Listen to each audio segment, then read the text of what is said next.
जब तक उस औरत ने दोबारा जोड़ी गई फैमिली फोटो और अपने पति द्वारा छोड़े गए तलाक के कागज नहीं देखे, तब तक उसे एहसास ही नहीं हुआ कि उसका पति और बेटी उसे हमेशा के लिए छोड़ चुके हैं। उस पल उसे गहरा पछतावा हुआ। उसने कितनी ही बार फोन किया लेकिन किसी ने जवाब नहीं दिया। तभी जब वह दुख में रो रही थी, उसके असिस्टेंट का फोन आया कि उन्होंने उस आदमी की लोकेशन अमेरिका में ट्रैक कर ली है। उसे लगा कि शायद वह अपनी बेटी को घुमाने ले गया है, इसलिए उसने अपना सारा काम कैंसिल किया और उसे ढूंढने के लिए फ्लाइट ले ली। लेकिन वहाँ पहुंचकर उसने देखा कि उसके पति के साथ एक खूबसूरत औरत खड़ी है और तीनों को देखकर ऐसा लग रहा था जैसे एक असली परिवार हो। वह गुस्से में उनके पास जाने लगी, लेकिन उसका एक्स बॉयफ्रेंड जो उसका पीछा करते हुए वहाँ आया था ने उसे रोक लिया। उसने समझाया कि वह औरत उनकी डाउनस्ट्रीम कंपनी की प्रेसिडेंट है और बस उस आदमी को एयरपोर्ट से लेने आई थी। फिर भी उस औरत को उन दोनों के बीच गलत रिश्ते का शक हुआ और उसे जलन होने लगी। उसे यह नहीं पता था कि वह खूबसूरत औरत असल में उस आदमी की बिजनेस पार्टनर है। जानबूझकर उसे परेशान करने के लिए उसने उस औरत की कंपनी के साथ काम करने का फैसला दोबारा सोचा, लेकिन एक शर्त रखी कि उसे टेबल पर रखा सारा ग्रेप जूस पीना होगा। ये देखकर उस आदमी ने तुरंत अपनी बिजनेस पार्टनर के लिए खुद ही सारा जूस पी लिया। ये देखकर उसे पुराने बिजनेस डिनर याद आ गए, जब वह जानता था कि उसे पेट की समस्या है, इसलिए वह उसकी जगह खुद शराब पी लेता था, यहाँ तक कि हॉस्पिटल तक पहुंच जाता था और उसने कभी शिकायत नहीं की। अब उसे किसी और के लिए ऐसा करते देखकर वह दुखी हो गई और उसका मजाक उड़ाने लगी। उसे समझ आ गया कि वह औरत इस डील के लिए सच्ची नहीं है। तभी बिजनेस पार्टनर ने तुरंत उस आदमी को और पीने से रोक दिया। इस साफ फर्क को देखकर आदमी को समझ आ गया कि वास्तव में उसकी परवाह कौन करता है। बिना पीछे देखे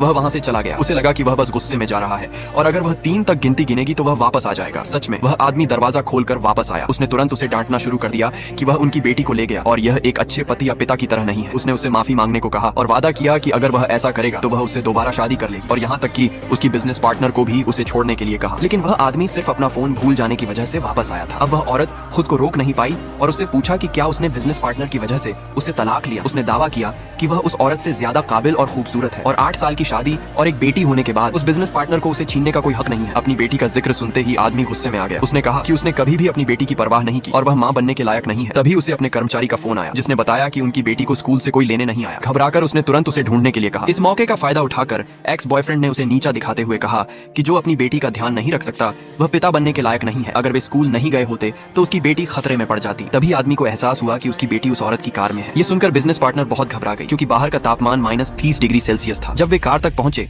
तो उन्होंने लड़की को ठंड से बेहोश पाया। औरत अपराध बोध में डूब गई और कहने लगी कि उसने हीटर ऑन किया था। उसे समझ नहीं आया कि ऐसा कैसे हुआ। उसे नहीं पता था कि यह सब उसके एक्स बॉयफ्रेंड की साजिश थी। वह सोचता था कि अगर लड़की मर जाएगी तो वह औरत उस आदमी को छोड़कर उससे शादी कर लेगी। खुशकिस्मती से समय पर इलाज मिलने से लड़की की हालत सामान्य हो गई, लेकिन डॉक्टर ने बताया कि उसे मानसिक बीमारी है। औरत ने आदमी पर बेटी की अनदेखी का आरोप लगाया, लेकिन डॉक्टर ने कहा कि यह समस्या 2 साल पहले से थी।